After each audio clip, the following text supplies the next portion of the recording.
ମା ସୃଷ୍ଟିର କ୍ଷୁଦ୍ରାତି କ୍ଷୁଦ୍ର ପ୍ରତ୍ୟେକ ଅଣୁକୁ ଅନନ୍ତ ଜୀବନ ଓ ସୀମାହୀନ ସମ୍ଭାବନା ଦ୍ୱାରା ଅନୁସ୍ପନ୍ଦିତ ହୋଇ ରହିଥିବା ଗୋଟିଏ ଗୋଟିଏ କେନ୍ଦ୍ର ରୂପେ ଯିଏ ପ୍ରତ୍ୟକ୍ଷ କରନ୍ତି, ଯାହାଙ୍କ ପାଇଁ ତଥାକଥିତ ମାୟାକୁ ମଧ୍ୟ ବ୍ରହ୍ମରେ ରୂପାନ୍ତରିତ କରି ଅନୁଭବ କରିବାର ସାହସ ଜୁଟେ, ସେଇ ସକଳ ଜୀବନର ପରିତ୍ରାତା ପ୍ରଭୁ ଶ୍ରୀ ଅରବିନ୍ଦ ପ୍ରେମମୟୀ କୃପାମୟୀ ଦିବ୍ୟ ଜନନୀଙ୍କ ପଦାରବିନ୍ଦରେ ହୃଦୟରୁ ଅନେକ ଅନେକ ପ୍ରଣାମ। ବନ୍ଦେ ମାତରମ୍। ଶୁଭ ସକାଳ। ଦିବ୍ୟ ପ୍ରେମର ଏହି ବଳୟ ଭିତରେ ଉପସ୍ଥିତ ସମସ୍ତ ମାତୃ ଅଭିପ୍ସୁ ମାନଙ୍କୁ ଅନ୍ତରରୁ ଅନେକ ଅନେକ ଶୁଭେଚ୍ଛା ଓ ପ୍ରଣାମ। ଆଜି 2024 ମସିହା ଏପ୍ରିଲ ମାସ 28 ତାରିଖ ରବିବାର, ଅରୋରା ଆସ୍ପିରାନ୍ସର 2602ତମ ନୂତନ ସକାଳ। ଏହି ନୂତନ ସକାଳକୁ ସ୍ୱାଗତ ଜଣାଇ ଆରମ୍ଭ କରିବା ଆଜିର ସ୍ୱାଧ୍ୟାୟ କାର୍ଯ୍ୟକ୍ରମକୁ। ଆଜି ରବିବାର ହେତୁ ବିଶେଷ କାର୍ଯ୍ୟକ୍ରମ ରହିଛି ପ୍ରଭୁଙ୍କ ରଚିତ sonnet the word of the silence, ଯାହାକୁ ଆଲୋଚନାରେ ଆଣିବେ ଆମର ପ୍ରିୟ ଶଶୀ ଭାଇ।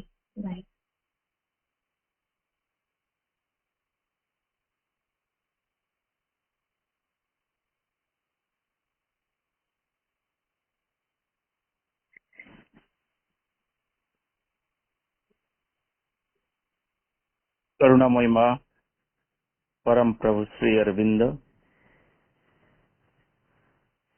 आत्मार साथी जीवन प्रतिटी मुहूर्त प्रस्फुटित कलिका भली अरोरा एस्पिरेंट्स समस्त अपा भाई बड़ भाई श्रीपति भाई समस्त को प्रणाम। आमे आमरे मानसी चिंता चेतना रे प्रभुंगर जो अनुभव एवं सत्य को प्रकाश करने निमित्त प्रभुंग निकट रे उच्चारित होइतवा सही परावाक सही परा शब्द जहा सनेट आकार रे प्रभु प्रकाश करिसंते ताकू शुणिबा एवं बुझिबा पई प्रयास करिबा। आम माने समस्त जानिछे आगुर मध्य आलोचना हेछि सत्प्रेम में अनेक समय रे वॉल्यूम एवं एजेंडा गुडिकर दायित्व थिबारु ए जो दिव्य सत्य को प्रकाश करने निमित्त परम प्रभु श्री अरविंद एवं माता दिव्य जननी कार्य करुछंती। सेथिपाई 1933 मसीहा परवर्ती समय श्री अरविंद 26 मसीह मां को दायित्व देवा परे परे ए सत्यर केवल आकलन नुहे अनुभव मध्य से जीवन बिताई से कथा प्रकाश कर यही समय उच्चारित हो श्री अरविंद हृदय कंदर 1933 रु 47 पर्यंत पाखापाखि 75 सनेट आपण मान जानते। श्री अरविंद इच्छा प्रकाश करुथिले जे एगुड़िक प्रकाशित होगा लगी, किंतु अल्प केतुटी तांकर जीवदशा भितर प्रकाशित होइतिला। आपण मान जानते 1980 रे जो सनेट पुस्तकटी समस्त सनेट को बहन करी प्रकाशित हैला एवं ये जो आमर आज आलोच्य सनेट टी the word of the silence एटा ये सनेट टी 19 तारीख सेप्टेम्बर 1939 मसीह रचित एवं आपण माने जानती श्री अरविंद जितेबाला सुप्रीम रिविलेशन को सनेट आकार प्रकाशित करुथिले अनेक करेक्शन नलिंदा लिखि दियंती ताहाकू केतेबेले केमिति भाव से करेक्शन करंती एवं जिते पचारती नलिंदा प्रभु कहती ना ना ना ଇଏ ହେଇନି, ମୁଁ ତାକୁ ଦେଖିନି, ମୁଁ ଦେଖେ କେତେ କେତେ କରେକ୍ସନ ସେ କରନ୍ତି,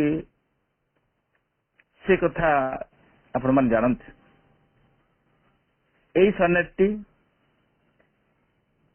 3ଟି ହାତ ଲେଖା ଯୋଉ ମାନୁସ୍କ୍ରିପ୍ଟ ରହିଛି, ସବୁ ଏଜେଣ୍ଡା ଏବଂ ଆମର ଭଲ୍ୟୁମ ଗୁଡିକ ଆର୍କାଇଭ ଭିତରେ ରଖା ହେଇଛି। ସବୁ 3ଟି ହାତ ଲେଖା ଦ୍ଵାରା ସନ୍ନିବେଶିତ ଏ ସନେଟଟି,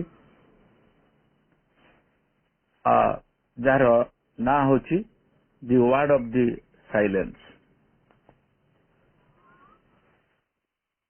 ଏ ସନେଟ କୁ ଯିବା ପୂର୍ବରୁ ଆମେ ଟିକେ ଆଲୋକପାତ କରିବା ଯେ ଏକ ପୃଷ୍ଠଭୂମି ତିଆରି କରିବା ବୁଝିବା ପାଇଁ ସନେଟଟିକୁ, ଯେ ନିରବତାର ଭାଷା କିପରି ପ୍ରକାଶିତ ହେଇଯାଏ, ନିରବତାର ଶବ୍ଦ କିପରି ପ୍ରକାଶିତ ହେଇଯାଏ। କାରଣ ଏ ତ ନିଶବ୍ଦ, ଯେଉଁଠି ଶବ୍ଦ ନାହିଁ ସେଠି ଶବ୍ଦ ଆସେ କିପରି। ଏଇଠି ମନେ ପଡିଯାଏ ବିବେକାନନ୍ଦଙ୍କର ସେଇ କଥା, ଧ୍ୟାନର ଗଭୀରତାରେ ଦିଶିଯାଏ ଶାଶ୍ୱତଙ୍କର ମୁଖ କମଳ, ହୃଦୟ ଭିତରେ ଅନୁରଣିତ ହୋଇଯାଏ ନିଶବ୍ଦର ଶବ୍ଦ। ଏ ବିଶ୍ୱ ହେଉଛି ଅତ୍ୟନ୍ତ ଆଶ୍ଚର୍ଯ୍ୟଜନକ ପ୍ରକାଶର ଭୂମି। ଏଠି ନିଶବ୍ଦ ଭିତରେ ଶବ୍ଦ ଥାଏ, ଏଠି ଅନ୍ଧକାର ମଧ୍ୟରେ ଆଲୋକ ବି ଥାଏ, ଏଠି ଇଗ୍ନୋରାନ୍ସ ଭିତରେ ନଲେଜ ଥାଏ, ଏଠି ମୃତ୍ୟୁ ଭିତରେ ଜୀବନ ଥାଏ, ଏଠି ଅସତ୍ୟ ଭିତରେ ସତ୍ୟ ଥାଏ। ଏଇ ତ ହଉଛି ମୋର। ତେଣୁ ଏଇ କଥାକୁ ଆମର ଭାଷାରେ ବୁଝିବା ପାଇଁ ଚେଷ୍ଟା କରିବାକୁ ହେଲେ ଆମର ମନକୁ ପ୍ରସ୍ତୁତ କରିବାକୁ ହେବ। ସେହି ସକାଶେ ପ୍ରଭୁଙ୍କର ଏ ଯୋଉ ପ୍ରୟାସ, ତାକୁ ଆମ ଭାଷାରେ ଆମେ ବୁଝିବା ଏବଂ ସନେଟଟିର ଶେଷ ଭାଗରେ ତାର ନିର୍ଯାସଟି ରହିଛି, ସେଇଠୁ ଆମେ ଆରମ୍ଭ କରିବା ପାଇଁ ଚେଷ୍ଟା କରିବା। ସେଥିପାଇଁ କଣ କଣ୍ଡିସନ, এই ସନେଟକୁ ବୁଝିବା ପାଇଁ କଣ କଣ୍ଡିସନ, କଣ ଆବଶ୍ୟକ? ପ୍ରକୃତରେ ଆବଶ୍ୟକ ହଉଛି, ଯାହାକୁ ଆମେ ପର୍ଯ୍ୟାୟ କରି এই କଥା ବୁଝିପାରିବା ଯେ ଏ ଜୀବନ ଏକ ନୀରବ ସାଧନା ସତ୍ୟର ପ୍ରକାଶ ପାଇଁ। ନୀରବିଲେ ମନ ପ୍ରେମର କୁସୁମ ହୃଦୟରେ ଫୁଟି ଉଠଇ। ପ୍ରଭୁଙ୍କୁ ଟିକେ ଭଲ ପାଇବା ଏବଂ ନୀରବତାର ମଧ୍ୟରେ ତାକୁ ଅନୁଭବ କରିବାକୁ ଚେଷ୍ଟା କରିବା, ଯେଉଁଠି ନିଶବ୍ଦ ଭିତରେ ଶବ୍ଦ ଅନୁରଣିତ ହୋଇ ଉଠି ଆସିବ ଏବଂ ସେହି ଶବ୍ଦ ଏ ବାହାରର କୋଳାହଳର ଶବ୍ଦ ନୁହେଁ। ଯେଉଁଠି ଆମେ ନୀରବର ଭାଷା, ନୀରବର ସ୍ୱର ମୁଁ ଯେ ସହଜେ ଶୁଣିପାରଇ, ନୀରବିଲେ ମନ ପ୍ରେମର କୁସୁମ ହୃଦୟରେ ଫୁଟି ଉଠଇ। ଏବେ ଆମେ ଯିବା ସନେଟକୁ। ସନେଟର ଶେଷ 2 ଧାଡି ହେଉଛି ନିର୍ଯାସ ଏବଂ ତା ଭିତରେ ବିଷୟବସ୍ତୁ ଭିତରକୁ ପଳେଇ ଆସିବା। ସନେଟର ଶେଷ 2 ଧାଡି ହେଉଛି all runs from a wideness and unbroken peace to a remote of joy in a sea of wide release. ପ୍ରସାରତା ଏବଂ ଅଖଣ୍ଡ ଶାନ୍ତିରୁ ବାହାରି ସକଳେ ମିଶନ୍ତି ସୁବ୍ୟାପ୍ତ ମୁକ୍ତି ସାଗରର ଆନନ୍ଦ କଲ୍ଲୋଳେ। এই ଯୋଉ ବ୍ୟାପ୍ତି, ଏ ହେଉଛି ଆମର ସ୍ୱରୂପ। ଆମେ ଏଠାରେ ସସୀମ ସିନା, କିନ୍ତୁ ବ୍ୟାପ୍ତି ହେଉଛି ଆମର ସ୍ୱରୂପ। এই କୋଳାହଳମୟ ଜୀବନ ଏ ଅଖଣ୍ଡ ଶାନ୍ତିରୁ ହିଁ ତିଆରି ହେଇଛି ଏବଂ এই ବ୍ୟାପ୍ତି ଏବଂ ଅଖଣ୍ଡତା ମଧ୍ୟରେ ଆମେ ନିଜକୁ ଆବିଷ୍କାର କରିପାରିଲେ କଣ ମିଳିଯାଏ ସେଠି? ନା ସେଠି ମିଶିଯାଏ এই ସମସ୍ତ କୋଳାହଳ ଏକ ନୈଶବ୍ଦରେ, ଏକ ଶବ୍ଦର ତରଙ୍ଗ ରୂପେ, ଯାହାକୁ ଆମେ ଅନୁଭବ କରିପାରୁ। ନିରବତାର ସ୍ୱର ସେତେବେଳେ ଅନୁଭବ ହେଇଯାଏ। সেই ନିରବତାର ସ୍ୱର ଭିତରେ ଯେ କେତେ ଝଙ୍କାର ରହିଛି, ଯେ କେତେ କେତେ ପରିଶ୍ରମ, କେତେ ତ୍ୟାଗ, କେତେ ତପସ୍ୟା ଏବଂ କେତେ ସାଧନା ଏହି ଶବ୍ଦକୁ ନିଶବ୍ଦରେ ଶୁଣିବା ପାଇଁ। ତାହେଲେ ଆସିବା ବର୍ତ୍ତମାନ ବିଷୟବସ୍ତୁକୁ। ବିଷୟବସ୍ତୁର ମୂଳରେ ପ୍ରଭୁ କଣ କହୁଛନ୍ତି? ପ୍ରଭୁ କହୁଛନ୍ତି, A bare impersonal house is now my mind, a world of sight clear and immutable, a volume of silence by a Godhead saint, a greatness pure of thought, virgin of will.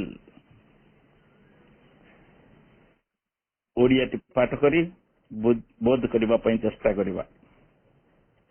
ମନ ମୋର ଏ ମୁହୂର୍ତ୍ତେ ଅନାବୃତ ନିର୍ବ୍ୟକ୍ତିକ ମୌନ, ଦୃଷ୍ଟିର ଜଗତ ଏକ ସ୍ୱଚ୍ଛ ଏବଂ ବିକଳ୍ପ ରହିତ, ଶବ୍ଦ ତାର ଗ୍ରନ୍ଥ ଏକ, ବହେ ଜଣେ ଦେବତାର ସ୍ୱୀୟ ନାମାଙ୍କନ, ମହାନତା ଚିନ୍ତା ଯାର ଛୁଇଁନି ଶୁଦ୍ଧତା, ହୋଇ ନିଜ ସଂକଳ୍ପେ କର୍ଷିତ। ତା ଅର୍ଥ ଏଟା ଆମେ ବୁଝିବାକୁ ଚେଷ୍ଟା କରିବା। ସମ୍ପୂର୍ଣ୍ଣ ଭାବରେ ମୋର ମନ ବର୍ତ୍ତମାନ କଣ ହେଇଛି ନା ବେୟାର ହେଇଯାଇଛି, ଅନାବୃତ ହେଇଯାଇଛି ସମ୍ପୂର୍ଣ୍ଣ ଭାବରେ, ଆଉ ତାର ସିଜିନ ଜିନିଷ କିଛି ନାହିଁ ଏବଂ ସିଏ ବର୍ତ୍ତମାନ ସମ୍ପୂର୍ଣ୍ଣ ଭାବରେ ମୁକ୍ତ ଭାବରେ ରହିଛି। ପୁଣି କେମିତି ରହିଛି? ନିର୍ବ୍ୟକ୍ତିକ ଭାବରେ ରହିଛି। ସିଏ ଆଉ ଅହଂପ୍ରସୂତ କୌଣସି ଏକ ଧାରଣା ରାଜି ଭିତରେ ବନ୍ଧା ହେଇକି ରହିନାହିଁ। ଏ ମନ ସିଏ ବିଶ୍ୱ ମନ ସହିତ ଏକୀଭୂତ ହୋଇ ବିଶ୍ୱାତୀତ ଚେତନାକୁ ଆଲିଙ୍ଗନ କରୁଛି। ହସ୍ ଶବ୍ଦଟି ହେଉଛି ଏଇ ଯୋଉ ପିସ୍ କୁ ଆମେ ଅନୁଭବ କରୁଛେ, ଯୋଉ ଟ୍ରାଙ୍କୁଲିଟିକୁ ଆମେ ଅନୁଭବ କରୁଛେ, ଯୋଉ ରାପ୍ଚର ଭିତରେ ରହିଥିବା ଦିବ୍ୟାନନ୍ଦକୁ ଅନୁଭବ କରୁଛେ, ତାହା ହେଉଛି ମାନେ ମୋ ମନ ସମ୍ପୂର୍ଣ୍ଣ ସାଇଲେନ୍ସ ଭିତରେ ରହିଛି। କେମିତି ନା a world of sight clear and inimitable. କେମିତି ସେ ରହିଛି? ସ୍ୱଚ୍ଛ ଏବଂ ବିକଳ୍ପ ରହିତ, ଇନିମିଟେବଲ ବିକଳ୍ପ ରହିତ। ଆଉ କିଛି ନାହିଁ, ଆଉ କୌଣସିରେ ବିକଳ୍ପ ନାହିଁ। କାରଣ ଆମେ ଜାଣୁ ମାନୁଷୀ ମନ ସବୁବେଳେ ବିକଳ୍ପର ସନ୍ଧାନ କରେ। ଗୋଟିଏ ଥଟ୍ ପଛରେ ଆଉ ଗୋଟିଏ ଥଟ୍କୁ ଆଣି ଯୋଡ଼ିଦିଏ। ତାର ପ୍ରତିବିମ୍ବର ଭାଷାକୁ ଅରିଜିନାଲ ଠାରୁ ଅଲଗା କରି ବୁଝେ, ପୃଥକ ପୃଥକ କରି ବୁଝେ ମାନୁଷୀ ମନ।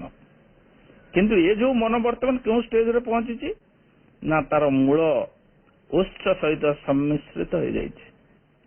ମୂଳ ଉତ୍ସ କେଉଁଠି ନା ଦିବ୍ୟ ପରମାନନ୍ଦର ଯୋଉ ଶାନ୍ତି ଏବଂ ଅଖଣ୍ଡତା ଏବଂ ପୂର୍ଣ୍ଣତା ଭିତରେ ନିମଜ୍ଜିତ ହେଇଯାଇଛି। ଆମେ ଦେଖୁ ଅପା ଭାଇ ମାନେ ବୁଝିବା ପାଇଁ ଚେଷ୍ଟା କରିବା। ଆପଣ କଳ୍ପନା କରନ୍ତୁ, ସମଗ୍ର ମହାକାଶ ହେଉଛି ଶୀତଳ ଏବଂ ଅନ୍ଧକାରମୟ। କେତେ ଦୂରେ କେତେ ସୂର୍ଯ୍ୟ ନକ୍ଷତ୍ର ତାରା ଏବଂ ଆମରି ସୂର୍ଯ୍ୟଙ୍କ ଠାରୁ ଉତ୍ସାରିତ ତାଙ୍କର ରଶ୍ମି କେତେ ଯେ ଉତ୍ତାପ ପ୍ରଦାନ କରୁଛି ପୃଥିବୀ ପୃଷ୍ଠରେ, କେତେ ଯେ ଆଲୋକ ବର୍ଷଣ କରୁଛି ପୃଥିବୀ ପୃଷ୍ଠରେ, କିନ୍ତୁ ମାଧ୍ୟମ ମଝିରେ ମହାନ ଶୀତଳତା, ମହାନ ଅନ୍ଧକାର। କାରଣ ମହାକାଶର ବର୍ଣ୍ଣନା। ତାହେଲେ କଣ ଏମିତି ଅଛି ଏ ପୃଥିବୀ ପୃଷ୍ଠରେ ଏ ପୃଥିବୀ ଉତ୍ତପ୍ତ ହେଇଯାଉଛି? କଣ ଏମିତି ଅଛି ଏଇ ପୃଥିବୀ ପୃଷ୍ଠରେ ଏହା ଆଲୋକିତ ହେଇଯାଉଛି କିନ୍ତୁ ମହାକାଶ ଅନ୍ଧକାର? କାରଣ ଏଠି ଗୋଟେ ମିଡିୟମ ସେ ଖୋଜୁଛି, ଗୋଟେ ମାଧ୍ୟମ ସେ ଖୋଜୁଛି। ଯେତେବେଳେ ମାଧ୍ୟମ ହେଇଯାଉଛି ପ୍ରସାରିତ, ଯେତେବେଳେ ମାଧ୍ୟମ ହେଇଯାଉଛି ନିର୍ବ୍ୟକ୍ତିକ, ସେତେବେଳେ ତହିଁରେ ଆଲୋକ ରହୁନାହିଁ କି ଉତ୍ତାପ ରହୁନାହିଁ। ଏଇଟା ବୋଧ କରିବାକୁ ଚେଷ୍ଟା କରିବା, ନୀରବ ମନ ଭିତରେ ବୋଧ କରିବାକୁ ଚେଷ୍ଟା କରିବା। ଯେତେବେଳେ ମାଧ୍ୟମଟି କଣ ହଉଛି ନା ଅହଂପ୍ରସୂତ ହେଇଯାଉଛି, ଯେତେବେଳେ ମାଧ୍ୟମଟି କଣ ହଉଛି ନା ଗାଢ ହେଇଯାଉଛି, ଯେତେବେଳେ ମାଧ୍ୟମଟି ଅବସ୍କ୍ୟୁର ହେଇଯାଉଛି, ସେତେବେଳେ ହିଁ ଉତ୍ତାପ ଏବଂ ସେତେବେଳେ ହିଁ ଆଲୋକର ତୀବ୍ରତା କିନ୍ତୁ ସେହି ଆଲୋକ ମହାକାଶ ମଧ୍ୟରେ ଗତି କରିବା ବେଳେ, ମହାକାଶ ଭିତରେ ସେହି ଉତ୍ତାପ ଗତି କରିବା ବେଳେ ତାହା ଅତ୍ୟନ୍ତ ଶୀତଳ ଏବଂ ଅତ୍ୟନ୍ତ ମାତ୍ରାରେ ଅନ୍ଧକାରମୟ। ତେଣୁ ଅପା ଭାଇମାନେ, ଏ କଥା ତ ଆମେ ବିଜ୍ଞାନରୁ ପଢିଛୁ, କିନ୍ତୁ ଯେଉଁ ଅନନ୍ତ ବିଜ୍ଞାନ ପ୍ରଭୁ ଏଠାରେ ପ୍ରକାଶ କରିବା ପାଇଁ ଯାଉଛନ୍ତି, a world of sight clear and inimitable, ଆଉ ଏଠି କୌଣସି ବିକଳ୍ପ ନାହିଁ। ଏ ମନ ଆଉ କୌଣସି ବିକଳ୍ପକୁ ଏଠାରେ ଖୋଜୁନାହିଁ ଏବଂ କୌଣସି ଦୃଷ୍ଟି ଏଠାରେ ସୀମାୟିତ ଦୃଷ୍ଟି ନୁହେଁ। ଏ ହେଉଛି ଏପରି ଏକ ଦୃଷ୍ଟି ଯେପରି ଯବକାଚରେ ସୂର୍ଯ୍ୟ ରଶ୍ମିକୁ ଆମେ ଏକୀଭୂତ କରି ଏଠାରେ ଅଗ୍ନିକୁ ପ୍ରଜ୍ୱଳିତ କରିଦେଇପାରୁ, ସେହିପରି ଇଏ ମନ ଏମିତି ହେଇଛି ଯେ ସେ ସମଗ୍ର ରଶ୍ମିକୁ ଏକୀଭୂତ କରି ନିଜ ଭିତରେ ସେଇ ବ୍ରହ୍ମାଗ୍ନିକୁ ପ୍ରଜ୍ୱଳିତ କରି ନିଜକୁ କେମିତି ଦେଖୁଛି ନା, a volume of silence by a godhead signs, a greatness pure of thought virgin of will. ଏଠି କଣ ହେଇଛି, ଯାହାର ଓଡିଆଟା ଆପଣ ମାନେ ପଢିଛନ୍ତି ଯେ ସ୍ତବ୍ଧତାର ଗ୍ରନ୍ଥ ଏକ ବହେ ଜଣେ ଦେବତାର ସ୍ୱୀୟ ନାମାଙ୍କନ, ମହାନତା ଚିନ୍ତା ଯାର ଛୁଇନି ଶୁଦ୍ଧତା ହୋଇନି ଯା ସଂକଳ୍ପେ କର୍ଷିତ। ଇଏ ମନର ଅବସ୍ଥାଟା କେମିତି ରହିଛି ନା, ସ୍ତବ୍ଧତାର ଗ୍ରନ୍ଥ ଗୋଟେ ଭଲ୍ୟୁମ ଲେଖିଦେଇଛି କିଏ ନା, ଆ ଭିତରେ ଥିବା ସେଇ ଦେବତା। ସେ ପୁଣି କେମିତି କରିଛି ନା, ତାର ମହାନତାକୁ ଏଇ ଯୋଉ ଚିନ୍ତା ଚେତନା ଯିଏ ଛୁଇଁ ପାରେ ନାହିଁ ଏବଂ ତାର ଥିବା ସମସ୍ତ ସଂକଳ୍ପ ବିକଳ୍ପ ଯାହା ଆକୁ କଣ କରିନି ନା, କଣ୍ଡିସନ କରିନି। ଏ ମନ କଣ୍ଡିସନ ନୁହଁ, ଏ ମନ କୌଣସି ଧାରଣାର ଆଜି ରହିନାହିଁ। ଏ ମନ ବର୍ତ୍ତମାନ ସମ୍ପୂର୍ଣ୍ଣ ଭାବରେ ଏକ ଦିବ୍ୟ ପ୍ରଶାନ୍ତିରୁ, ଏକ ଦିବ୍ୟ ଆଲୋକରୁ ଉତ୍ସାହିତ ହୋଇ ଆସି ଏକ ଅନନ୍ତ ଶାନ୍ତ ଅବସ୍ଥାକୁ ପ୍ରାପ୍ତ କରିଛି। କେତେ ସୁନ୍ଦର ଭାବରେ ବର୍ଣ୍ଣନା କରୁଛନ୍ତି ପ୍ରଭୁ, ଏଟାକୁ ଆମେ ଦେଖିବା। ତାପରେ ପୁଣି କଣ ହଉଛି, ପୁଣି ନା, once on its pages ignorance could write in a scribble of intellect the blind gaze of time and cast the gleam message of ephemeral light, a food for souls that wander on nature's ring। କଣ କହୁଛନ୍ତି ପ୍ରଭୁ ଏଠି? ଏକଦା ଏ ପୃଷ୍ଠା ପରେ ଅଜ୍ଞାନତା ପାରୁଥିଲା ଲେଖି, ଏ ମନର ପୂର୍ବବର୍ତ୍ତୀ ଅବସ୍ଥା ତାର ପଶ୍ଚାତରେ ଥିବା ଏବଂ ପଶ୍ଚାତ ଭୂମିରେ ଥିବା ମନରେ କଣ ହଉଥିଲା ନା, ଏଇ ମନର ପୃଷ୍ଠା ଉପରେ ଅଜ୍ଞାନତା ତାର କଥା ଲେଖି ଦଉଥିଲା। କଣ ଲେଖୁଥିଲା ନା, ଅନ୍ଧ ପ୍ରତୀତି କାଳର ବୌଦ୍ଧିକତା ନିଦର୍ଶକ ଅପାଠ୍ୟ ଅକ୍ଷରେ। ସିଏ ଯେତିକି ଅନୁମାନ କରୁଥିଲା, ଯେତିକି ଜାଣୁଥିଲା, ତାର ସେଇ ଅଜ୍ଞାନତାକୁ ଲେଖି ଦେଉଥିଲା ପୂର୍ବରୁ। ପୁଣି କଣ କରୁଥିଲା? ସମ୍ପ୍ରଚାର କରୁଥିଲା ସ୍ଫୁଲିଙ୍ଗ ବାରତା ମାନ କ୍ଷଣସ୍ଥାୟୀ ଆଲୋକରେ ଦେଖି। ଏଇ କ୍ଷଣସ୍ଥାୟୀ ଆଲୋକକୁ ଯେତିକି ସେ ଅନୁମାନ କରୁଥିଲା, ଦେଖୁଥିଲା, ତାକୁ ସେ ଲେଖି ଦେଉଥିଲା।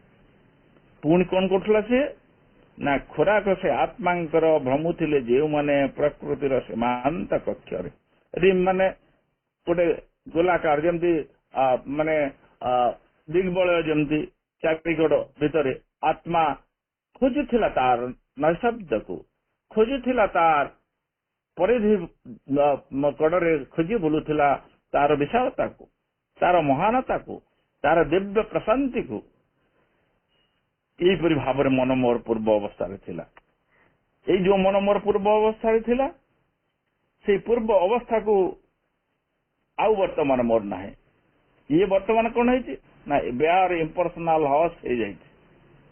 ଏକ ଦିବ୍ୟ ପ୍ରଶାନ୍ତି ଭିତରେ ନିମଜ୍ଜିତ ହେଇଯାଇଛି ଏବଂ ସେ କଣ କରୁଛି ନା, ସମ୍ପୂର୍ଣ୍ଣ ଭାବରେ ସ୍ୱଚ୍ଛ ଚିଦାକାଶ ତାର ଉନ୍ମୁକ୍ତ ହେଇ ଉଠିଛି।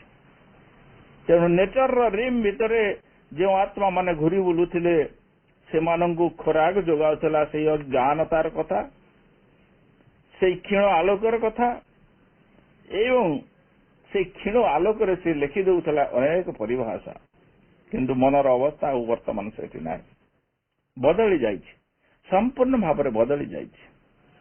पुणी प्रभु कहते but now I listen to a greater word यही जो वर्ड आसिला वर्तमान प्रकृत में निशब्दर शब्द को आम शुणा की चेष्टा करुचे अपा भाई माने ये निशब्दर शब्द को शुणा कौन कंडीशन प्रभु कहते born from the mute unseen omniscient रे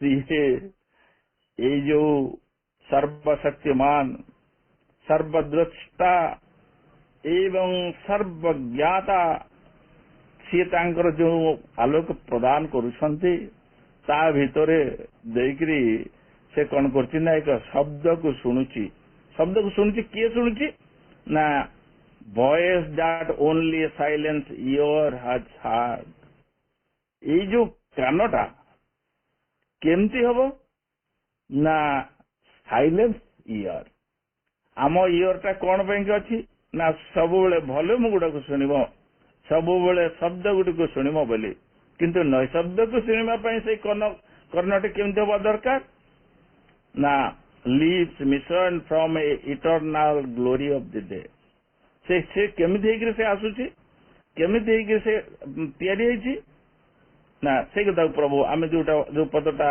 ओडिया रे लिखा है ताको कौन से कहउछंती किंतु एबे एकाग्र श्रवणे शुणे महत्तर एक पराबाणी से परा प्रकृति रे आसुथिबा जो शब्द को केमिति शुणुची ना जन्मजार अवाणी अदृष्ट सर्व ज्ञानमय रश्मिर अंतरु ये सर्व ज्ञान को जी धारण करिछंती जी होचंती आमरी सत्तार सत्ता जी होचंती विश्वातीत जी होचंती विश्वमय जी होचंती व्यष्टि रूप निजे धारण करछंती से तांगर से विश्वातीत रश्मिरु सर्व ज्ञानमय रश्मिरु पठौचंती से शब्द को पुणी के सुनी परिबो से शब्द को ना शब्द तार श्रवण ही एकमात्र पारिछि से कंठस्वर शुणे ओनली जो कर्ण संपूर्ण भाव रे निरवतारे डूबी जाइछि से ही सुनी पारे आउ कोई कथा को सुनी पारे ना उद्गत से व्रताचारी परिपूर्ण दिवसर जीवर गौरव ये दिवसर गौरव गोटे दिवसर गौरव किए ना गोटे दिवस परिप्रकाश किए करुछि ना आलोक करुछि ये आलोक केउटार उत्साहित होउछि आलोकर मूल उत्स किए आमे जदि एपरि भाव रे विज्ञान सम्मत हो बा अध्यात्म ज्ञान संभव हो जो बड़ी भाव रे आमे वर्तमान ए आलोक को आविष्कार करबा पई चेष्टा करिवा शेषरे देखिबा ए आलोक होउछि नॉलेज ए आलोक होउछि ज्ञान तेणु सेही चिर आलोक एवं चिर शाश्वतଙ୍କ ଠାରୁ उत्साहित होई आसुथिबा से ज्ञान को एठार से प्रकाशित करछन्ति एवं शेष धारीटी जहाँ आम प्रथम आलोचना करथिले सेठी प्रभु पुण कौन कहते ये मनर अवस्था बर्तमान केमती है ना all turns from a wideness and unbroken peace to a remote of joy in a sea of wide release मनर अवस्था बर्तमान कौन केमती होउची केमिति हेकि रही मन वर्तमान आमे ताको देखिबा पड़िबो केमिति रही मनर अवस्था कारण से रही ना प्रसारत एवं अखंड शांति रु समस्त उत्साहित आसुथिबा ये शब्द ये जीवन कोठी पहुंचुची जाई ना मिशंती सुव्याप्त मुक्ति सागर आनंद कल्लोले से जो राज्य से जो आनंद से आनंदर तरंगर भाषा ये से आनंद तरंगर भाषा भितरे कौन हुए ना प्रसारता एवं अखंड शांति ही कौन करे यह को उत्साहित कर पठाए समस्त एकीभूत हो जाती से तेणु यही सनेटटी केते गुरुत्वपूर्ण आम देखा एवं आमर मानसी मनरे बुझा अत्यंत कष्टकर कारण निरवतार भाषा को ये निरवर वेद को अनुभव करवा एक अत्यंत माने बहुत कर्षण कले बहुत चेष्टा कले मन को नीरव कले कान को नीरव कले ହବ। ସେଇଥିପାଇଁ ଆମ ହାତରେ ଆଉ ଯୋଉ 2-4 ମିନିଟ୍ ଅଛି ତା ଭିତରେ ମୁଁ ଏଇ କଥାକୁ ଅନୁଭବ କରିବାର କେଉଁ କେଉଁ ଉପାଦାନ ଆମକୁ ସାହାଯ୍ୟ କରୁଛି ଆମେ ସେ କଥା ଦେଖିବା। ଆପଣମାନେ ଜାଣନ୍ତି ଏଇ କବିତାରେ 14ଟି ଧାଡି ଅଛି ଏବଂ 4ଟି ପଦ ଅଛି। 14 4 ହେଲା 18। ଏଇ 18ର ତତ୍ତ୍ୱ ଆପଣମାନେ ସମସ୍ତେ ଜାଣନ୍ତି। ଅଷ୍ଟାଦଶ ତତ୍ତ୍ୱ ଗୀତା ବି ବର୍ଣ୍ଣନା କରିଛି, ପତଞ୍ଜଳି ଯୋଗ ମଧ୍ୟ ବର୍ଣ୍ଣନା କରିଛି, ସେ କଥା ଆପଣମାନେ ଜାଣନ୍ତି। ଏ 18 ତତ୍ତ୍ୱ କିଏ, ଆ ଭିତରେ ନିଃଶବ୍ଦ କୋଉଠାରେ ଅଛି ଏବଂ କିପରି ଭାବରେ ଏ ନିଃଶବ୍ଦକୁ ଅନୁଭବ କରାଯାଏ ସେଇ କଥାକୁ ଆମେ ଆମର ସାଧାରଣ ମାନସ ମନରେ କଳ୍ପନା କରିବା। ଆମେ ଜାଣୁ ପଞ୍ଚମହାଭୂତ ଆମ ନିକଟରେ ପ୍ରତୀୟମାନ। ଯେଉଁ ପଞ୍ଚମହାଭୂତ ହିଁ ଏଇସବୁ କୋଳାହଳକୁ, ଏଇସବୁ ଆଲୋକକୁ, ଏଇସବୁ ଜିନିଷକୁ କଣ କରନ୍ତି ନା ପ୍ରକାଶିତ କରନ୍ତି। ପଞ୍ଚମହାଭୂତ ବ୍ୟତୀତ ଅନ୍ୟ କିଛି ହିଁ ନାହିଁ ଏଠି। ତାକୁ ଅନୁଭବ କରେ କିଏ ନା ପଞ୍ଚ ଜ୍ଞାନେନ୍ଦ୍ରିୟ, ପଞ୍ଚ କର୍ମେନ୍ଦ୍ରିୟ ହେଲା 15 ତତ୍ତ୍ୱ ଏବଂ ଏଇ ଇନ୍ଦ୍ରିୟ ମାନଙ୍କର ରାଜା ବା ଯାହାକୁ ଷଷ୍ଠେନ୍ଦ୍ରିୟ ବୋଲି କୁହାଯାଏ ସିଏ ହଉଛି ମନ। ଏ ମନକୁ ଖୋରାକ ଯୋଗା କିଏ ନା ବୁଦ୍ଧି। ଏବଂ ଇଏ ସବୁକୁ ନେଇ ଏଇ ଯୋଉ ମାନେ ଗାଢ କ୍ରଷ୍ଟ ବା ଗୋଟେ ହ୍ୟୁମାନ ବଡି ନେଇକରି ଆମେ ଏଠି ରହିଛୁ, ଇଏ ହଉଛି ଅହଙ୍କାର, ମନ ବୁଦ୍ଧି ଅହଙ୍କାର। ତାହେଲେ ଇଏ ଯେତେ ପ୍ରକାର ଆଘାତ ଆସୁଛି, ସୂର୍ଯ୍ୟର ରଶ୍ମି ଆମ ନିକଟକୁ ଆସୁଛି, ଏ ଉତ୍ତାପ କିଏ ସହ୍ୟ କରୁଛି ନା ଏ ଉତ୍ତାପ ସହ୍ୟ କରୁଛି ଏଇ ଶରୀର। ଏଇ ଉତ୍ତାପ ଆଲୋକକୁ ସହ୍ୟ କିଏ କରୁଛି ନା ଏ ଶରୀର। କାରଣ ଏ ସବୁ ଯେତେ ସମସ୍ୟା ରହିଛି, ଯେତେ ଜିନିଷ ରହିଛି ଏଠି, ଇଏ ସବୁ ଏ ଫିଜିକାଲ ୱାର୍ଲଡରେ ପଞ୍ଚ ମହାଭୂତ ଭିତରେ ଏଇ ସୂକ୍ଷ୍ମେନ୍ଦ୍ରିୟ ଗୁଡିକ ଭିତରେ ରହିଛି। କିନ୍ତୁ ଏଇ ନିଃଶବ୍ଦର ଶବ୍ଦଟି କୋଉଠି ରହିଛି ନା ଏଇ ତନ୍ମାତ୍ରା ଭିତରେ ରହିଛି। ଏଇ ଯୋଉ ପଞ୍ଚ ମହାଭୂତ, ପଞ୍ଚ କର୍ମେନ୍ଦ୍ରିୟ, ପଞ୍ଚ ଜ୍ଞାନେନ୍ଦ୍ରିୟ ରହିଛନ୍ତି, ଆ ଭିତରେ ରହିଛନ୍ତି ପଞ୍ଚ ତନ୍ମାତ୍ରା। ଏ 5ଟି ମାନେ ସୂକ୍ଷ୍ମେନ୍ଦ୍ରିୟ। ଏ 5ଟି ସିଧାସଳଖ ବାହାର ପ୍ରକାଶ ରୂପ ଅଲଗା ଏବଂ ଭିତରେ ପ୍ରକାଶ ରୂପ ଅଲଗା। ଏ ସୂକ୍ଷ୍ମେନ୍ଦ୍ରିୟ ମାଧ୍ୟମରେ ଏଇ ନଶବ୍ଦକୁ ଆମେ ଅନୁଭବ କରିପାରୁ। ଏଇ ପଞ୍ଚ ତନ୍ମାତ୍ରା ହେଉଛନ୍ତି କିଏ ନା ଶବ୍ଦ, ସ୍ପର୍ଶ, ରୂପ, ରସ, ଗନ୍ଧ। ଶବ୍ଦ, ପ୍ରଥମେ ଶବ୍ଦ। ଏ ଶବ୍ଦ କୋଉଠି, ଯୋଉ କଥା ପ୍ରଭୁଙ୍କର ଭାଷାରେ ଆମେ ବୁଝିବା ପାଇଁ ଚେଷ୍ଟା କରିବା। ଏ ଶବ୍ଦ କେଉଁଠି ରହିଛି ନା ମହାନ ବିଶାଳ ଏଇ ଯୋଉ ନଭମଣ୍ଡଳ ଆମେ ଦେଖୁଛେ, ଆରି ଭିତରେ ରହିଛି ଶବ୍ଦ। ଏଇ ଯୋଉ ବିଶାଳତା ଭିତରେ ଶବ୍ଦ ରହିଛି, ସେ ଶବ୍ଦ କିଏ ନା ଓଙ୍କାରର ପ୍ରତିନିଧି। କାନକୁ ଟିକେ ନୀରବ କରିଦେଲେ, କାନକୁ ବନ୍ଦ କରିଦେଲେ ଓଙ୍କାରର ଧ୍ୱନି ଆପେ ଆପେ ଶୁଣି ହେଇଯାଏ। କାରଣ ହୃଦୟର ଗହ୍ୱର ମଧ୍ୟରେ ଏ ଓଙ୍କାରର ଶବ୍ଦ ହିଁ ସବୁ ସମୟରେ ଉଚ୍ଚାରିତ ହଉଛି। ତାପରେ କିଏ ଆସିଲା ନା ସ୍ପର୍ଶ, ଶବ୍ଦ ସ୍ପର୍ଶ। ଏଇ ଯୋଉ ବହିର୍ଜଗତରେ ଏଇ ଯୋଉ ପଞ୍ଚ ମହାଭୂତର ରୂପ ରୂପରେ ଆମ ନିକଟରେ ବାୟୁ ନେଇ ଆସୁଛି ଆମର ସ୍ପର୍ଶର ଅନୁଭୂତି। ଶବ୍ଦ, ସ୍ପର୍ଶ, ରୂପ। ରୂପର ପ୍ରକାଶ କିଏ ଦେଖଉଛି? ଯଦି ଆଲୋକ କୌଣସି ବସ୍ତୁରେ ମାନେ ଯୋଉ ଟାଞ୍ଜିବୁଲ ବା ଦୃଶ୍ୟମାନ ବସ୍ତୁ ଉପରେ ଆଲୋକ ନିପତିତ ହେବ, ତାହା ହିଁ ଦୃଶ୍ୟମାନ ହେବ। ଅନେକ ଜିନିଷ ଆମକୁ ଦିଶୁନି, କିନ୍ତୁ ଯାହା ଟାଞ୍ଜିବୁଲ ତା ଉପରେ ଆଲୋକ ପଡିଗଲେ ଆମେ ଦେଖୁଛୁ। କେତେ କେତେ ଗୁରୁତ୍ୱପୂର୍ଣ୍ଣ ଏ କଥାଟିକୁ ଅନୁଭବ କରିବା ପାଇଁ ଚେଷ୍ଟା କରନ୍ତୁ। ଶବ୍ଦ, ସ୍ପର୍ଶ, ରୂପ, ରସ। କାରଣ ଏଇ ଯୋଉ ଜଳ ଆମେ ଦେଖୁଛେ, କେତେ କେତେ ପରିମାଣରେ ଜୀବନ ନିମିତ୍ତ ତାର ଆବଶ୍ୟକତା ରହିଛି ଏବଂ ସେହି ଆଲୋକକୁ ଗ୍ରହଣ କରୁଛି, ସେହି ଶୀତଳତା ପ୍ରଦାନ କରୁଛି। ସେ ପୁଣି ଉତ୍ତପ୍ତ ହେଇଯାଏ, ସିଧାସଳଖ ବାୟୁମଣ୍ଡଳକୁ ଉତ୍ତପ୍ତ ବି କରିଦଉଛି। ସେ ପୁଣି ବର୍ଷା ଆକାରରେ ଝରି ଆସୁଛି, ସେ ପୁଣି ଲବଣକୁ ଧାରଣ କରି ସାଗର ହେଇଯାଇଛି। ଏବଂ ତାରି ଭିତରେ ଆମେ କଣ ଦେଖୁଛେ ନା ବିଭିନ୍ନ ରସର ଆସ୍ୱାଦନ କରୁଛେ। ତାପରେ କଣ ହଉଛି? ଶବ୍ଦ, ସ୍ପର୍ଶ, ରୂପ, ରସ, ଗନ୍ଧ। ଏ ପୃଥିବୀ ଗନ୍ଧକୁ ବହନ କରି ରଖିଛି। ଏଇ ବ୍ୟକ୍ତ ପୃଥିବୀ, ଏଇ ପୃଥିବୀ ଯାହା ଆମର ମାତୃତ୍ୱର ଶ୍ରେଷ୍ଠ ନିଦର୍ଶନ ଏବଂ ଯାହାକି ଆମକୁ ଧାରଣ କରିଛି ଏବଂ ଆମକୁ ପ୍ରତିପୋଷଣ କରୁଛି ରହିଛି। ତାହେଲେ ଏଇ ନଶବ୍ଦ, ଏଇ ଯୋଉ ଶବ୍ଦ ଯାହାକୁ ଆମେ ଖୋଜୁଛେ, ଯାହାକୁ ପ୍ରଭୁ ଅନୁଭବ କରୁଛନ୍ତି, ଯାହା ଆମ ଜୀବନର ଏପ୍ସିତ ଲକ୍ଷ୍ୟ, ସେ କେଉଁଠାରେ ରହିଛି ନା ଏଇ ପଞ୍ଚ ମହାଭୂତ ଭିତର ଦେଇ ଆମକୁ ପହଞ୍ଚିବାକୁ ହେବ ସେହି ନୈଶବ୍ଦ ନିକଟରେ। ଯେଉଁ ନୈଶବ୍ଦର ଶବ୍ଦକୁ ଆମେ ଅନୁଭବ କରିପାରିବା ତାହା କିପରି ଭାବରେ ସମ୍ଭବ ହେବ? ନା ସୂକ୍ଷ୍ମେନ୍ଦ୍ରିୟ ଗୁଡ଼ିକର ବିକାଶ ଗୁଡ଼ିକ ଦ୍ୱାରା ସମ୍ଭବ ହେବ। ତେଣୁ ଏଇ ନିରବତାର ଭାଷାକୁ ଶୁଣିବାକୁ ହେଲେ ଆମର ଭାଷା ପ୍ରୟୋଗ କରିବାକୁ ପଡିବ। କେଉଁ ଭାଷାକୁ ପ୍ରୟୋଗ କରିବାକୁ ପଡିବ?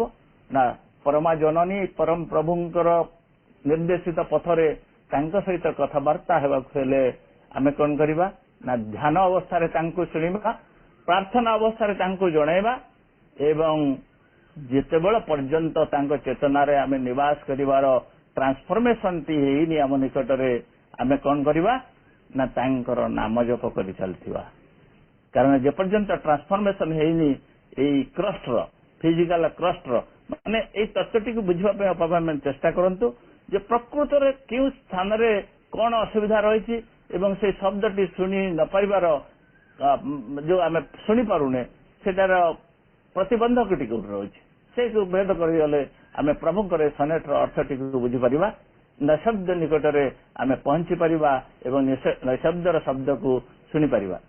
ତେଣୁ ଏଇ ଶବ୍ଦ ସ୍ପର୍ଶ ରୂପ ରସ ଗନ୍ଧ ଏବଂ ଏଇ ପାର୍ଥିବ ପ୍ରକୃତି, ପଞ୍ଚ ମହାଭୂତ, ପଞ୍ଚ ଜ୍ଞାନେନ୍ଦ୍ରିୟ, ପଞ୍ଚ କର୍ମେନ୍ଦ୍ରିୟ ଏବଂ ଏହାକୁ ସବୁ ନେଇ ଗଠିତ ହେଇଥିବା ଏଇ ଯୋଉ ମନ, ଏଇ ପ୍ରାଣ, ଏଇ ଶରୀର, ପୁଣି ଅନ୍ୟ ଅର୍ଥରେ ମନ, ବୁଦ୍ଧି, ଅହଙ୍କାର, ଇଏ ସବୁ ହିଁ ଦିବ୍ୟ ତତ୍ତ୍ୱରେ ରୂପାନ୍ତରିତ ହେବା ପାଇଁ ଅଭିପ୍ରେତ ହେଇ ରହିଛନ୍ତି।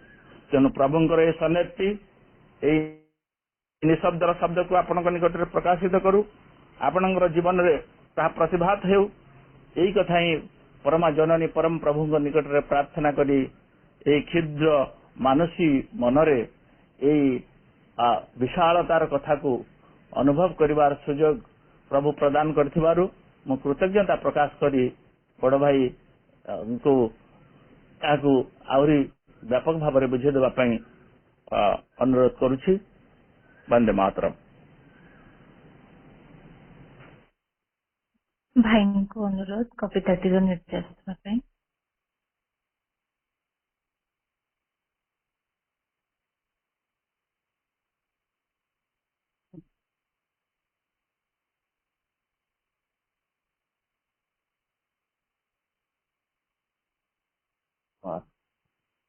ବନ୍ଦେ ମାତରମ୍।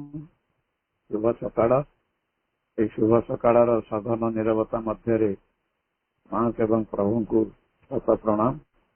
ଉପସ୍ଥିତ ପ୍ରିୟ ଆତ୍ମାର ସାଥୀମାନଙ୍କୁ ଅନ୍ତରର ଶ୍ରଦ୍ଧା, ଶୁଭେଚ୍ଛା ଓ ନମସ୍କାର।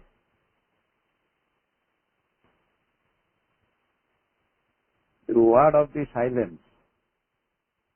The word ମାନେ ସେହି ନିର୍ଦ୍ଦିଷ୍ଟ ଶବ୍ଦ, ଅନ୍ୟ କିଛି ଶବ୍ଦ ନୁହଁ। ଏବଂ the silence ମାନେ ସେହି ନିଶ୍ଚଳ ନିରବତା। ଏଠି ନିର୍ଦ୍ଦିଷ୍ଟ କରିକି କୁହାଯାଉଛି ଗୋଟେ ସ୍ଥିତିକୁ ଯୋଉଠିକି ଅନ୍ତତଃ ନିଶ୍ଚଳ ନିରବତା ରହିଛି, ନିରବତା ହଲଚଲ ହଉନାହିଁ, ସ୍ଥିର ହେଇକିରି ସଘନ ହେଇକି ରହିଛି, ତାର ସେ ଯୋଉ ଶବ୍ଦ ନିଶବ୍ଦରୁ ଆସିଛି। ନିଶ୍ଚଳ ନିରବତା ଭିତରୁ ଶବ୍ଦର ଉଦ୍ଭବ ହେଇଛି। ଯୋଉ ନିଶ୍ଚଳ ନିରବତାର କଥା ଆମେ ଯେତେବେଳେ ଭାବିବା, ସେତେବେଳେ ତାର ମା ତାକୁ 4ଟି ସ୍ତରରେ ବର୍ଣ୍ଣନା କରିଛନ୍ତି। ଗୋଟେ ହଉଛି କାମ୍, ଆଉ ଗୋଟେ ହଉଛି କ୍ୱାଏଟ୍, ଆଉ ଗୋଟେ ହଉଛି ପିସ୍, ଆଉ ଗୋଟେ ହଉଛି ସାଇଲେନ୍ସ।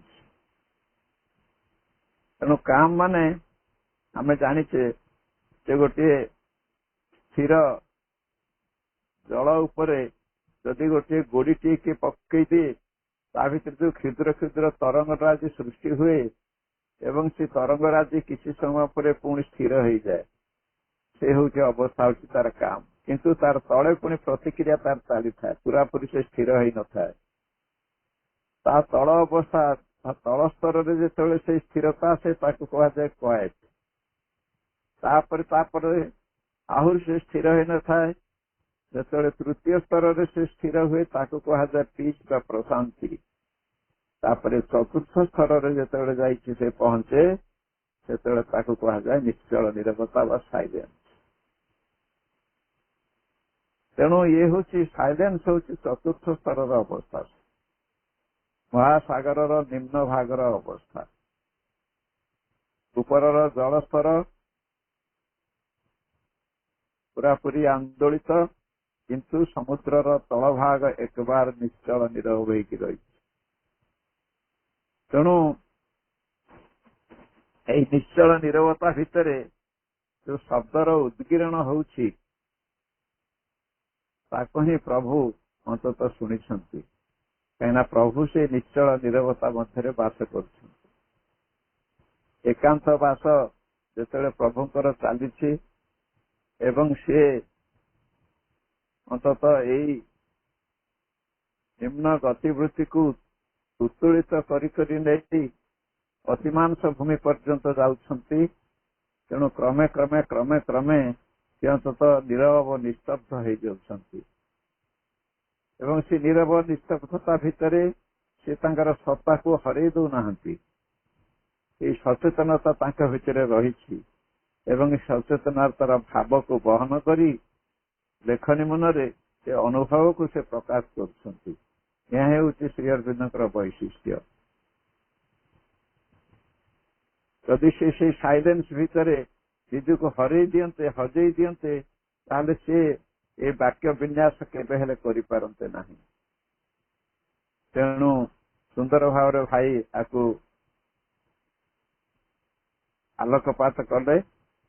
ତେଣୁ ଆମେ ଦେଖିବା ଏଇ ନିରବତା ଭିତରେ এই ସୃଷ୍ଟିର ସର୍ଜନା ହେଇଛି ଏବଂ এই ସୃଷ୍ଟିର ସର୍ଜନା ଭିତରେ ଜ୍ଞାନ ଆସିଛି, ଅଜ୍ଞାନ ମଧ୍ୟ ଆସିଛି। ପ୍ରକୃତି ସୃଷ୍ଟି ହେଇଛି, କାଳ ମଧ୍ୟ ସୃଷ୍ଟି ହେଇଛି। ସମସ୍ତେ ଏହି ନିରବତା ଭିତରେ ସୃଷ୍ଟି ହେଇଛନ୍ତି। ତେଣୁ ଏଇ ଯୋଉ ଚାରୋଟି ସ୍ତଞ୍ଜାର ଅଛି, ଚାରୋଟି ବିଭାଗ ରହିଛି, ପ୍ରଥମ ସ୍ତଞ୍ଜାରେ ଅନ୍ତତଃ ସେ ନିରବତାର ସ୍ଥିତି ବିଷୟରେ ବର୍ଣ୍ଣନା କରାଯାଇଛି। ଦ୍ୱିତୀୟ ସ୍ତଞ୍ଜାରେ ସେ ନିରବତା ଭିତରେ ଅଜ୍ଞାନ କେମିତି କାମ କରୁଥିଲା ତାର ବର୍ଣ୍ଣନା କରାଯାଇଛି। ତୃତୀୟ ସ୍ତଞ୍ଜାରେ ସେ ନିରବତା ଭିତରେ ଜ୍ଞାନ କେମିତି କାର୍ଯ୍ୟ କରୁଛି ତାର ବର୍ଣ୍ଣନା କରାଯାଇଛି ଏବଂ ଚତୁର୍ଥ ସ୍ତଞ୍ଜାରେ ଉପସଂହାର ଦିଆଯାଇଛି। ତେଣୁ ଏଇଥିରୁ ଆମେ ବୁଝିବା ଯେ ପ୍ରକୃତରେ ଯୋଉ ପ୍ରଥମ ସ୍ତଞ୍ଜାରେ ଯୋଉ ନିରବତାର ସ୍ଥିତିର କଥା କୁହାଯାଇଛି ସେ କଥା ଭାଇ ସୁନ୍ଦର ଭାବରେ ତାକୁ ବୁଝେଇଛନ୍ତି। ତେଣୁ ସେଠି ଗୋଟେ ନୈର୍ବ୍ୟକ୍ତିକତା ବିରାଜମାନ କରୁଛି, କୌଣସି ବ୍ୟକ୍ତିଗତା ସେଠି କିଛି ନାହିଁ। ଗୋଟେ ବ୍ୟକ୍ତି ବିଶେଷ ଭାବରେ ସେଠି କିଛି ନିରବତାକୁ ଅନୁଭବ କରାଯାଉ ନାହିଁ। ଅନାବୃତ ହେଇକିରି ସେ ସେଠି ରହିଛନ୍ତି ଏବଂ ତାଙ୍କର ସେ କହୁଛନ୍ତି A bare impersonal hush is now my mind। ମୋ ମନ ବର୍ତ୍ତମାନ ଅନାବୃତ ହେଇଯାଇଛି ଏବଂ ନୈର୍ବ୍ୟକ୍ତିକ ଅବସ୍ଥାରେ ରହିଛି। ଏଇଭଳି ଭାବରେ ସେଇ ନିରବତା ଭିତରେ ମୁଁ ବର୍ତ୍ତମାନ ବାସ କରୁଛି। ସମଗ୍ର ଜଗତ ସେଠି ଅନ୍ତତଃ ପରିବ୍ୟାପ୍ତ ହେଇଯାଇଛି। ସମସ୍ତ ଜଗତ ପୁରାପୁରି ପରିସ୍ଫୁଟ ହେଇଯାଇଛି। ପରିଷ୍କାର ଭାବରେ ସେଠି ସମଗ୍ର ଜଗତ ଦୃଷ୍ଟିଗୋଚର ହେଉଛି ତାଙ୍କର। ସେଠି କୌଣସି ବିକଳ୍ପ ନାହିଁ, ଅନ୍ୟ କୌଣସି ବିକଳ୍ପ ଭାବନା ତାଙ୍କ ଭିତରେ ସୃଷ୍ଟି ହେଉନାହିଁ। ଏବଂ ସେଇ ଯୋଉ ସାଇଲେନ୍ସ ତାକୁ ଯଦି ଗୋଟେ ଭଲ୍ୟୁମ କରାଯାଏ, ଗୋଟେ ଗ୍ରନ୍ଥ ଆକାରରେ ପ୍ରକାଶ କରାଯାଏ, ତାହେଲେ ତାକୁ ଗୋଟେ ମହାନ ଦେବତା ତା ଭିତରେ ସ୍ୱାକ୍ଷର କରିଛନ୍ତି। এই ସାଇଲେନ୍ସ ଭିତରେ ସାଇଲେନ୍ସଟା ହେଉଛି ମହାନ ଦେବତାଙ୍କର ସ୍ୱାକ୍ଷର। ତାପରେ ଗ୍ରେଟନେସ୍ ଅଫ ପିଓର ଥଟ୍, ସେଠି ଯୋଉ ଚିନ୍ତା ରହିଛି ସେ ହେଉଛି ଅତ୍ୟନ୍ତ ମହତ୍ୱପୂର୍ଣ୍ଣ ଚିନ୍ତା, ମହାନ ଚିନ୍ତା ଏବଂ ସେ ଶୁଦ୍ଧ ପବିତ୍ର ଚିନ୍ତା। ଭର୍ଜିନ୍ ଅଫ ୱିଲ୍ ଏବଂ ଯୋଉ ସଂକଳ୍ପ ଶକ୍ତି ସେଠି କ୍ରିୟା କରୁଛି। ନିରବତା ଭିତରେ ଏଇ ଯୋଉ ଆମେ ଦେଖୁଛନ୍ତି ନିରବତା, ସଘନ ନିରବତା ଭିତରେ ଶ୍ରୀ ଅରବିନ୍ଦ ବାସ କରୁଛନ୍ତି, ତା ଭିତରେ ମଧ୍ୟ ତାଙ୍କର ଚିନ୍ତା କାର୍ଯ୍ୟ କରୁଛି ତା ଭିତରେ ତାଙ୍କର ସଂକଳ୍ପ ଶକ୍ତି ମଧ୍ୟ କାର୍ଯ୍ୟ କରୁଛି। ସେ ସଂକଳ୍ପ ଶକ୍ତି ହେଉଛନ୍ତି ଭର୍ଜିନ୍ ଅଫ୍ ୱିଲ୍। ଭର୍ଜିନ୍ ହେଉଛି ଏକ ତାରୁଣ୍ୟ, ଗୋଟେ କୌଣସି ବୃଦ୍ଧତ୍ୱ ପ୍ରାପ୍ତ ସଂକଳ୍ପ ନୁହଁ, ତରୁଣର ସଂକଳ୍ପ ନେଇକରି ସେ କାର୍ଯ୍ୟ ସେଠି ହଉଛି। ଚିନ୍ତା ସେଠି ଶୁଦ୍ଧ ପବିତ୍ର ହେଇକି ରହିଛି ଏବଂ ସେ ଚିନ୍ତା ଦ୍ୱାରା ମଧ୍ୟ କାର୍ଯ୍ୟ ହଉଛି। ଏଇଭଳି ଭାବରେ ଅନ୍ତତଃ ସେଇ ପ୍ରଥମ ସ୍ତରରେ ଆମେ ଦେଖିବାକୁ ପାଉଛେ ଯେ ସେଇ ପରମ ନିରବତା ମଧ୍ୟରେ ପୁରାପୁରି ହଜିଯିବାର ନାହିଁ କି ମଜିଯିବାର ନାହିଁ, କେବଳ ତା ଭିତରେ ମଧ୍ୟ ପ୍ରକ୍ରିୟା ଜାରି ରହିଛି, ଚିନ୍ତା ଜାରି ରହିଛି, ସଂକଳ୍ପ ଶକ୍ତି ଜାରି ରହିଛି। ଏଇଭଳି ଅବସ୍ଥାରେ ଶ୍ରୀ ଅରବିନ୍ଦ ବର୍ତ୍ତମାନ ସେଇ ପରମ ନିରବତା ମଧ୍ୟରେ ବାସ କରୁଛନ୍ତି।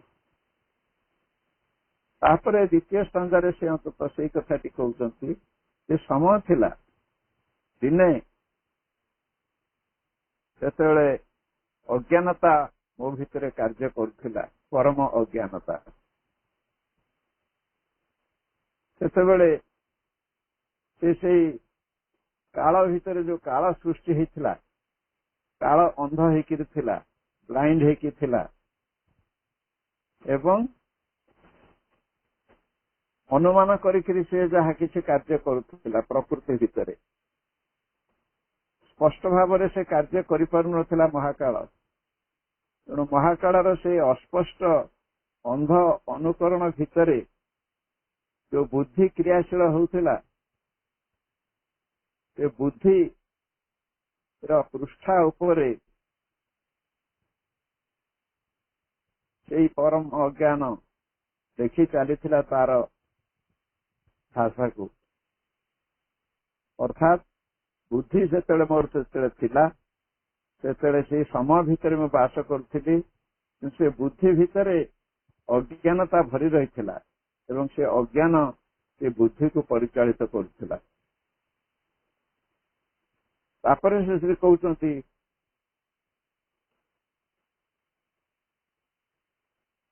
ସେଠି ଯୋଉ ବୁଦ୍ଧି କାର୍ଯ୍ୟ କରୁଥିଲା, ସେ ଗୋଟେ ଗ୍ଲିମ୍ ମେସେଜ ଦଉଥିଲା, ଗୋଟେ ମାନେ ଖୁବ ନିଷ୍ପ୍ରଭ ଆଲୋକ ଯୋଉ ଥାଏ, ସେ ନିଷ୍ପ୍ରଭ ଆଲୋକ ଜନିତ ଏକ ବାର୍ତ୍ତା ସେ ଅନ୍ତତଃ ପଠାଉଥିଲା, ଯାହାକି ଅତି କ୍ଷଣସ୍ଥାୟୀ। ତାପରେ ସେ ହଜି ଯାଉଥିଲା, ନଷ୍ଟ ସଜି ଯାଉଥିଲା। ତାପରେ ସେଇ ଯୋଉ ବାର୍ତ୍ତା ସେ ପଠାଉଥିଲା, ଅଜ୍ଞାନ ଅନ୍ତତଃ ବୁଦ୍ଧି ଦ୍ୱାରା ବୁଦ୍ଧିର ପୃଷ୍ଠାରେ ଲେଖିକିରି କ୍ଷଣସ୍ଥାୟୀ ଭାବରେ ସେ ବାର୍ତ୍ତାଟି ରହୁଥିଲା। ତାପରେ ସେ ଚାଲି ଯାଉଥିଲା, କ୍ଷୀଣ ଆଲୋକରେ ସେ ପ୍ରଭାବିତ ହେଇକିରି ଆଲୋକିତ ହେଇକି ରହୁଥିଲା। ସେ ଯୋଗଉଥିଲା ଖାଦ୍ୟ କାହାକୁ ନା ସେ ଆତ୍ମା ସକଳଙ୍କୁ।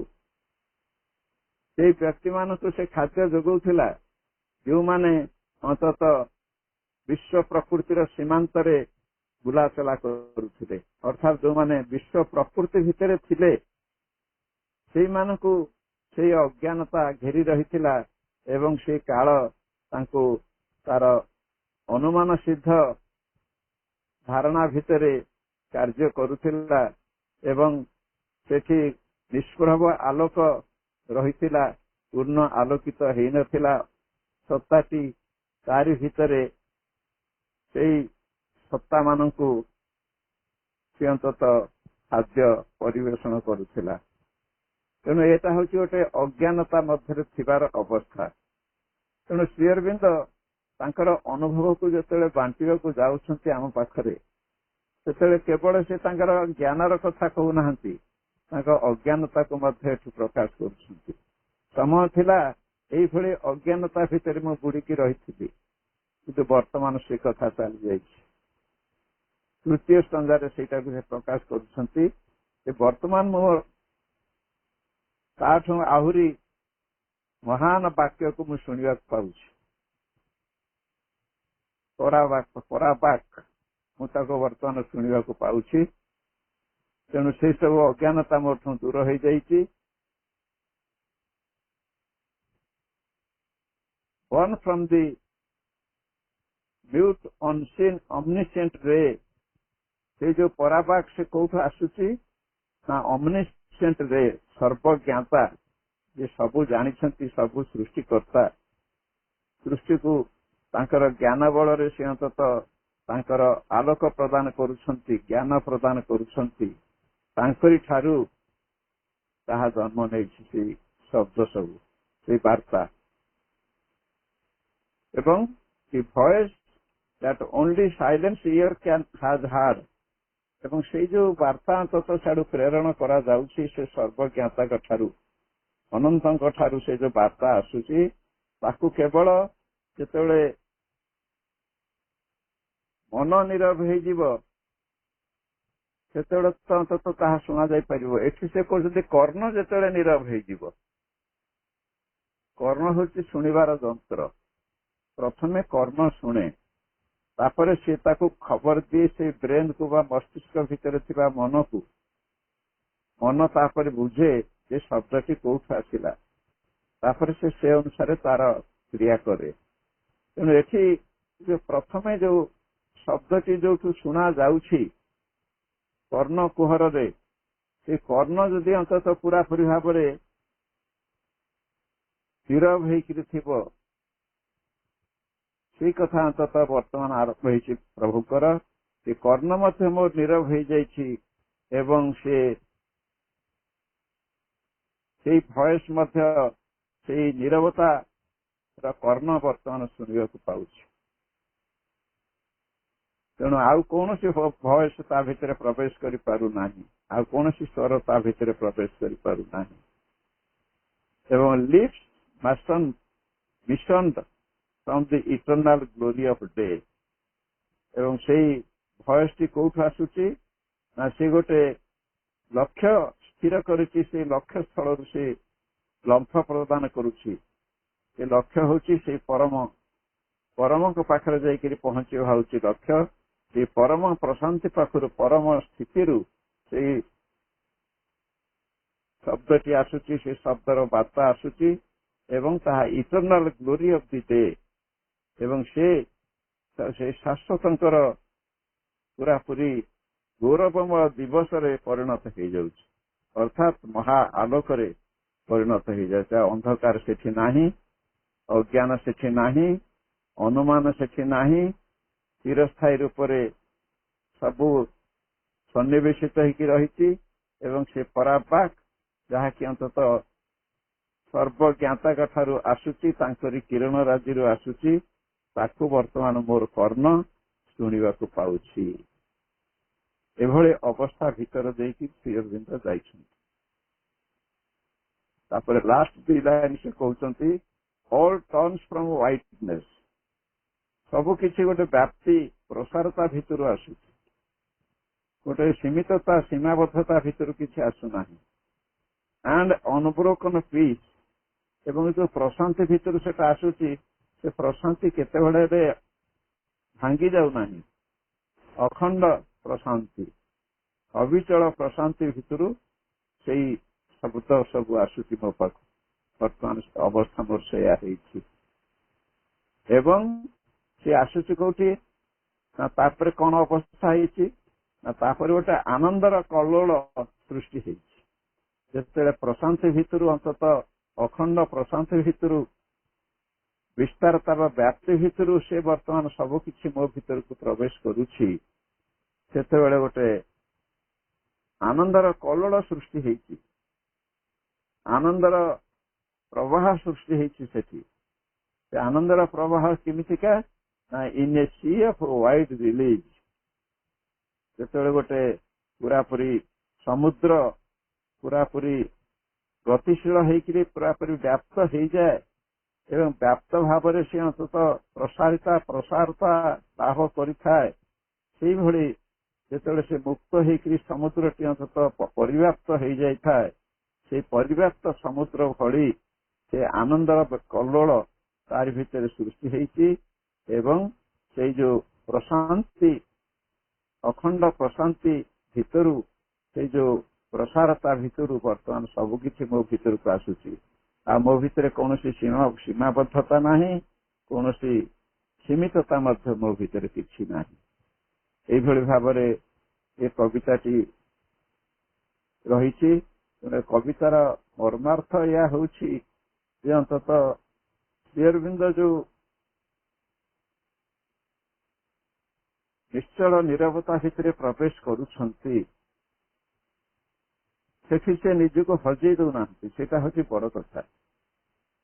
ପୁରାପୁରି ତାଙ୍କର ଅଜ୍ଞାନତାର ସ୍ମରଣ କରୁଛନ୍ତି, ତାଙ୍କର ଜ୍ଞାନର ସ୍ମରଣ କରୁଛନ୍ତି ଏବଂ ବିସ୍ତାରତାର ସ୍ମରଣ କରୁଛନ୍ତି, ଆନନ୍ଦର ସ୍ମରଣ କରୁଛନ୍ତି, ଶବ୍ଦର ଉତ୍ସକୁ ସ୍ମରଣ କରୁଛନ୍ତି।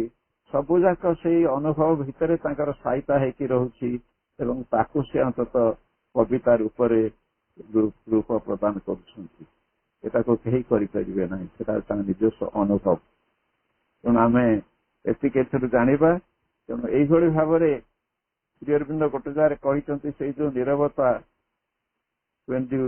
Before the world was made, ଯେପର୍ଯ୍ୟନ୍ତ ସୃଷ୍ଟି ହେଇନଥିଲା ତାର ପୂର୍ବ ଅବସ୍ଥାରେ ଯୋଉ ନୀରବତା ଥିଲା ସେଇ ନୀରବତା, ବର୍ତ୍ତମାନ ସେଇ ନୀରବତାକୁ ପ୍ରଭୁ ପ୍ରାପ୍ତ ହେଉଛନ୍ତି ଏବଂ ସେଇ ନୀରବତା ଭିତରେ ଯାଇକିରି ସେ ଅତିମାନସ ଭୂମିରେ ସେ ପ୍ରବେଶ କରିବେ ଏବଂ ସେ ଅତିମାନସକୁ ଅବତରଣ କରେଇକିରି ପୃଷ୍ଠକୁ ଆଣିବେ। ଏଇଟା ହେଉଛି ତାଙ୍କର ସାଧନାର ବ୍ରତ। ବନ୍ଦେ ମାତରମ୍। ଆଲୋଚ୍ୟ କବିତାରେ ପରମ ନିରବତାର ଭାଷାକୁ ବୁଝି ପ୍ରଭୁଙ୍କର ଯେଉଁ କ୍ରିୟାଶୀଳ ଅନନ୍ୟ ଉପଲବ୍ଧି ହୋଇଛି, ତାକୁ ନେଇ ସଚିବ ଭାଇଙ୍କର ଆଲୋଚନା ଖୁବ ସରଳ ଓ ମନଛୁଆଁ ଏବଂ ପରେ ପରେ ଭାଇଙ୍କର ଆଲୋଚନା ଅତ୍ୟନ୍ତ ଗଭୀର ହୃଦୟସ୍ପର୍ଶୀ। ବହୁତ ବହୁତ ଧନ୍ୟବାଦ ଭାଇ। ଏବେ କୋଳାହଳ ପ୍ରତି ସଦା ଆଗ୍ରହ ରହିଥିବା ଆମର ଯେଉଁ ଇନ୍ଦ୍ରିୟ ବୋଧ ରହିଛି, ସେସବୁ କିପରି ସେହି ନିରବତାର ଭାଷାକୁ ବୁଝି ସେମାନେ ଅନ୍ତର୍ମୁଖୀ ହୋଇପାରିବେ, ଏହି ପ୍ରାର୍ଥନାଟି କରି ମାଙ୍କ ପାଖରେ ଆଜିର ଏହି ସୁନ୍ଦର ଆଲୋଚନାଟିକୁ ସମର୍ପି ଦେବା ଏବଂ କାର୍ଯ୍ୟ